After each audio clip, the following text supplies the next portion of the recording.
Boa noite. Por que nos dias atuais tantas crianças estão nascendo com autismo? Excelente pergunta. Vou citar um exemplo aqui para vocês entenderem. Existem países ou locais onde o povo africano foi escravizado e pessoas de mesma origem, algumas foram trazidas para o Brasil e outras para outros países, ok? O mesmo ponto de origem, quer dizer que foi a mesma genética.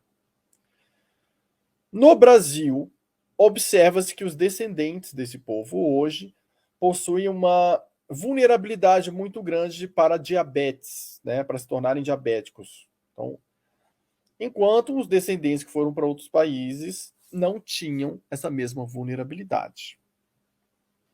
Por quê? Se a genética é a mesma.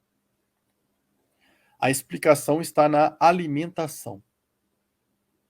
Na época dos engenhos de açúcar, os escravos que tomavam caldo de cana e comiam muita rapadura, o excesso de glicose, de pico glicêmico, né, e de insulina no corpo saturou e deixou uma vulnerabilidade programada na epigenética dessas pessoas, e os seus descendentes foram ficando cada vez mais vulneráveis, ainda mais com uma alimentação rica em açúcares e carboidratos, enquanto que os seus parentes que foram para outros países não tiveram essa fase de excesso de açúcares e carboidratos, eles não tiveram essa propensão. A mesma coisa acontece com o autismo. Então, está tendo um envenenamento da população alimentar, né?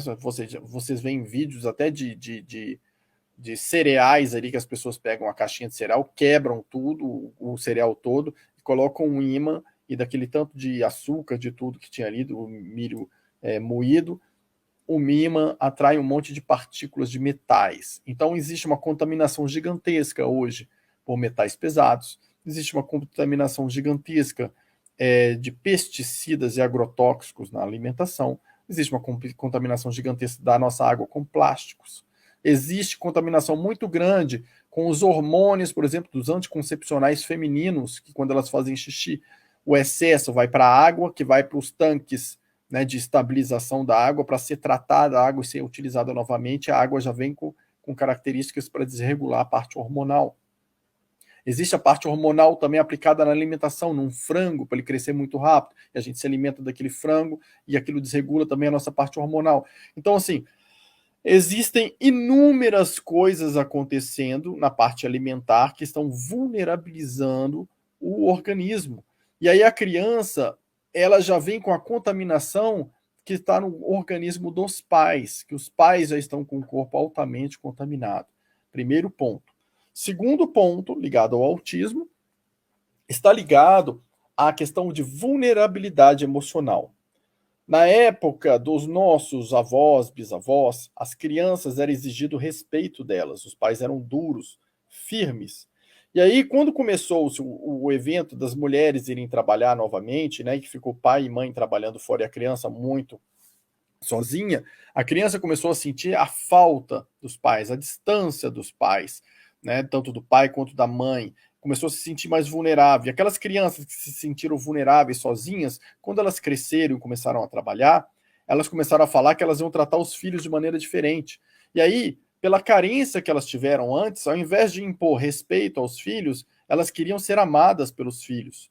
Né? E aí elas começam a mimar e paparicar os filhos, deixando-os cheios de vulnerabilidades emocionais também, que fazem com que eles não lidem bem com o emocional deles e tenham uma certa rigidez por não saberem administrar bem a frustração. Então, fatores emocionais ligados a fatores de alteração da bioquímica do ser humano por questões alimentares, né, estão afetando muito a questão da frequência cerebral, do desenvolvimento cerebral, do corpo físico com metais pesados, e isso aumentou a quantidade de crianças autistas, além do efeito das antenas, né, eletromagnéticas, de efeito HARP, antenas de celulares, tudo isso também que gera alterações no campo eletromagnético. Isso tudo torna mais difícil o processo de desenvolvimento. Então, isso explica uma maioria de crianças nascendo com autismo hoje, o efeito disso tudo, desse conjunto de coisas. alterações eletromagnéticas, alimentação, vulnerabilidades emocionais. Então, nós temos uma geração de crianças nascendo mais frágeis do que as gerações anteriores, o que nunca acontecia. Qual a relação? Inclusive, podem observar a quantidade de crianças alérgicas, né? O que não era desse jeito, a quantidade de crianças com câncer no hospital. Antigamente, quando eu era criança, você nunca escutava, eu nunca escutei que algum coleguinha meu tinha tido câncer. Não existia criança com câncer, era uma raridade, era uma ou outra, era muito raro. Hoje são muitas.